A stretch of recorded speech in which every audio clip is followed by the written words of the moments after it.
Yankee Jeff. Thanks for you guys tuning into my recovery channel. I do appreciate you guys tuning in tonight. I have a special treat for you tonight. This is a very famous comedian, actor, political commentator, YouTuber. His name is Russell Brand. You guys have all probably heard him before.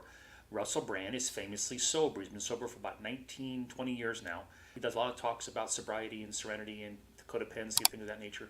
And he's actually discussing how he got sober. So if you would please like and subscribe. Stay to the very end because I have an important question I want to ask you guys, and we'll see if we can go ahead and answer that question. But stay to the very end. It's a short video, but definitely worth watching because he's a very interesting individual, put it that way. It's the beginning of a new year, and wherever you are in the world, the chances are that you're considering dry January. Well, how dry? And why dry? Hello there, well no, actually there's not 4.67 million because this is a side channel. There's 267,000 of you, but we're a tighter, more compact group of spiritual warriors, trainee shaman come together to awaken. The point of this channel is to discover who you really are, what resources you have within yourself, what unconscious habits you have that are holding you back as an individual, and how you can alter them. Exactly the same reason why I started this channel. What things are holding you back from finding your serenity, all the things in your life, the obstacles, etc., etc. So I think he stole my idea. He's lamenting the fact that he's only got 276,000 subscribers. I would kill for 1,000 subscribers. I'm just kidding. I do appreciate all my 300 plus subscribers I have right now, but remember where you came from, Russell. Remember where you came from. Be humble. There is a subject like dry January. Dry January. It's actually good that you're sober because it'd be a difficult thing to say drunk. Dry January. Like, what is it saying really? Well, having like little periods of abstinence occurs in a lot of religions, don't it? Like Ramadan, there's like, you know, you eat during certain periods and fast in others. In Christianity, there are periods of fasting. And that whole like pancake day to Lent is a whole deal, you know, or vice versa. You know, so fasting, and I can see why it is, because I've done fasts before, and in fact, I'll do another video on that. But the denial and abstaining from either sex or from drinking or whatever, it has an impact on you, because the simple truth is people use alcohol, let's keep it to alcohol, to manage their moods and to manage their psychic life. Alcohol, even if you're not an alcoholic, drinking all the time, and I am an alcoholic, but even if you're not an alcoholic, you're drinking to make yourself feel good. Right, and making yourself feel good is a spiritual issue. I don't feel good, or I want to feel better, I'll have a drink. That's a spiritual choice. There'll be people already, even though this is relatively early in January, that just couldn't hack it, right? You try and do dry January. If you're a person that tried dry January and couldn't hack it, then you need to have a little look at your drinking in a less temporal way, even though I would suggest one day at a time. It's probably something you need to stop. If you're doing dry January successfully, as in you're able to one day at a time not drink, then you might look at what is changing in you. What is the purpose of a thing like this? Now me, I, please God, will be having a dry January because I have a dry February, March, April. I dry everything because I don't drink and I don't take drugs because I can't handle it. But I think there are a few people that don't need to look at their drinking. And the more we slide into what could be described as a terrible culture of antipathy and despair, the less any of us will be able to be glib about addiction, because we're addicted to screens, we're addicted to well, certainly drugs and alcohol and bad food and bad lifestyle choices. Addiction is a fixation on an external object that has a negative outcome, and in spite of this, you can't stop it. That's my definition of addiction, a behavior or use of a substance that is negative, and when you try and stop, you can't stop. So if you're able to stop, even for a sustained period like January, I don't think that means you're not an alcoholic. It means that you can handle a kind of, like, even when I was drinking and using, I once did a month without, I think I still smoke weed, but I did a month without drinking. It was all right. I had to do it for I was doing a school play. I was in a drama school. I wasn't a child, and it was pretty tough, but I did it because I was focused on an event. I just started drinking straight away, and I was right back into, you know, where I started and stuff. The point of doing a dry January, I guess, is to address the unconscious habits that you have, or maybe you're just doing it for a bit of a laugh, the way people do things like a fun run or a marathon or Tough Mudder as some kind of test of your endurance. If it's that, then respect to you and well done. What a strange combination of words. Fun run. Ugh. Unless I'm being chased, I'm not running. Those days are long gone. That ship has sailed a long time ago, since boot camp. I hope you're being sponsored and raising some money. But if you're not drinking because you have a suspicion that your drinking is a problem in your life, that your drinking is fulfilling a role that ought be fulfilled elsewhere, then what I reckon you have to look at is, what does drinking do for you? Like Gabor Mate, who comes on my podcast Under the Skin like quite frequently, and is a lovely guy. He says with addiction or dependency, you shouldn't look at the negative downsides of, even with something as destructive as heroin, you should look at what it does for the person. And it's a brilliant technique actually, because if you are drinking, or if you know someone that's drinking obsessively, what job is that doing? It's giving the person comfort, it's giving the person distraction, it's giving the person numbness, it's giving the person escape. So now you know that that person needs distraction, numbness, escape, etc. They're looking for something. Now, if you don't address those issues, there's no reason, it's not possible to stop drinking.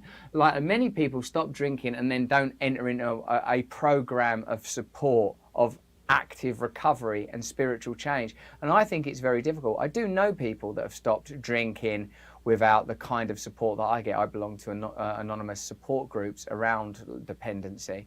And I know people that have been able to, but often there is a kind of an abyss that opens up. Or, and you might notice this if you're doing dry January, did you start doing something else? Did you say, I'm doing dry January, give me a goddamn another gatto, oh my God, I've got to eat some crisps, put that pornography on right now. Like if there is some other consequence, that it's again helping you to identify that alcohol was functional in your life. Now, for me, because I'm like 19 years clean from drugs and alcohol, one day at a time, with the support of like a lot of people and a program and a higher power that I call God, I've now been around the ideas and attitudes and techniques of addiction on a personal level for a long time. And what I've learned or been shown is that you take out the drinking and then you realise, oh my God, I'm actually crazy. I'm a crazy person that wants stuff desperately, that has sort of like, is riddled with holes and riddled with self-doubt. You know, that there are things that need to be addressed. Maybe you're discovering stuff like that about yourself. And if you are, then you can go on a much longer journey. I reckon that unless you're someone who, when you drink, there are no real negative consequences and it's just a bit of fun, you know, if you're one of those people, then I don't really have an opinion on that, because that's a world that I've never really understood, because drinking's always been a problem for me. But if you are a person that's doing dry January as a sort of a kickstart, as a kind of respite, as a kind of temporary refuge from what you know to be a damaging behaviour, and please let me know in the comments if this is you, then clearly this is not something that you're just going to be able to do for 1 month. A lot of people are against abstinence-based recovery because they think it's too hard. Abstinence-based recovery means you stop doing whatever it is. Let's just take alcohol because that's what we're discussing. You stop drinking one day at a time and you never take the first drink. You do not drink no matter what, right? A lot of people can't handle that concept. They're like, what do you mean? What, in 10 years? Or what if I'm at a wedding or on a boat or something? People often mention weddings and boats as the situations where alcohol are fundamentally necessary. Although boats and weddings are when I've caused some of the most trouble as a result of being drunk. So actually, there's no excuse. These are times when you should particularly not drink. But the idea of not drinking again forever is pretty hard for people to handle. But the idea of not drinking just for today, most of us, I mean, that is quite hard sometimes. But with support and with certain techniques, that is possible. And once you've done it for a day, now you just focus on another day. And that is perhaps one of the most important techniques, whether you're just doing dry January or you've got a project around abstinence that you foresee as being a little more enduring. The fact is, we live our life one day at a time, one moment at a time. 5 years in the future is conceptual. None of us know where we'll be in 5 years, or even if we'll have a planet to inhabit. So once you accept, I'm just not drinking right now, that's it. Any decision I make is abstract. I don't need to think about tomorrow. I don't need to think about it. Just for today, I won't drink. If you use that technique for dry January, just for today, I won't drink. I'll deal with tomorrow. You'll be okay. Things will come up because there'll be social occasions. Oh no, how am I going to get through that social occasion? Well, you either don't go to the social occasion, or you go to the social occasion and you decide in advance what you'll drink, and you determine that if there is a moment where you feel tempted or challenged, that you'll go outside and make a little phone call. It's when you find yourself, the things that are most likely to make a person drink who's trying not to, is a moment of, sorry, I just dropped my phone, is a moment of intense emotional convulsion, like if you feel resentful or angry or fearful or sad, this moment might make you drink. Or if you feel happy and elated and excited, that might make you drink. Or if you put yourself in an environment where everyone else is drinking, that might make you drink. The fact is, not drinking in a drink-oriented culture is a difficult thing to do at first. But it does become much easier. And there are some of us, and if you are one of those people, you know you are. Mm-hmm. And if you know one of those people, you know that you know one of those people that just cannot drink, that it will never be safe, it will never be fun. It will always be part of a downward trend, occasionally moments of elation that for a little while make the whole thing worthwhile. But if you are on dry January and it's anything other than some sort of wacky little challenge that you're undertaking with your pals on a group somewhere online or in reality, then probably what you're looking for is something deeper. And in fact, if you're a human being like I'm a human being, you are looking for something deeper. You're looking for purpose and meaning and connection. And because we live in a culture that denies us purpose, meaning and connection, because we operate primarily as units within a financial system that doesn't really care about us, it just cares about the ongoing commodification, about every single aspect of human life, from our health to life and death itself. The world is a complicated place, and without a spiritual dimension, I would say an impossible place to inhabit. Good luck with your dry January. I hope you found some of these techniques useful. Let me know what you thought of them in the comments below. How are you getting on? Are you just doing this for a laugh, or are you doing it as part of some broader project? Give this video a thumbs up, and please, if you're not a subscriber yet, please subscribe to my channel on YouTube or on Rumble. Please, if you like this video, have a look at this one, or have a look at this one. And please sign up to my mailing list there, where I tell you the kind of stuff I'm up to, including the tour I'm on between January and May, all over the UK. Come see me live. Stay free. That's Russell Brand. Well, he's such an engaging person. He's so unique and interesting. I love listening to him, his commentary, because he's talking about something that he's walked the walk and he's now talking the talk. And if you listen to what he said, very key things I want you guys to pick up. This is, after all, Recovery Channel. Don't focus on not drinking for the rest of my life. I can't use drugs the rest of my life. I can't, whatever, etc. Whatever. I can't abstain from this ever again. Can you abstain for 1 hour? And then the hour becomes, can you do 2? Can you do a day? Can you do a day? A day becomes a week becomes a month becomes a year. Before you know it, you're sober. You're a recovering alcoholic, a recovering addict. Okay, just like Russell is.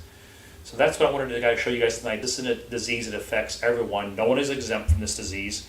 It will pick on anybody. It's an equal opportunity employer. And one of the questions I wanted to ask you, if you've ever known somebody that was a functioning alcoholic or a functioning addict, where you had no idea they were using until they actually came out and told you, because evidently until Russell got sloppy drunk and sloppy everything, he kind of hid it for a long time. So I'm just kind of curious to know if you can kind of give me some of your examples of what you would consider somebody who is functioning and also using.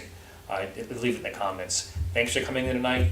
It does work if you work it. He's prime example. He works his program, he works his steps, he's a part of AA, and he does his steps and his program. He has a sponsor, and he's probably someone else's sponsor as well also.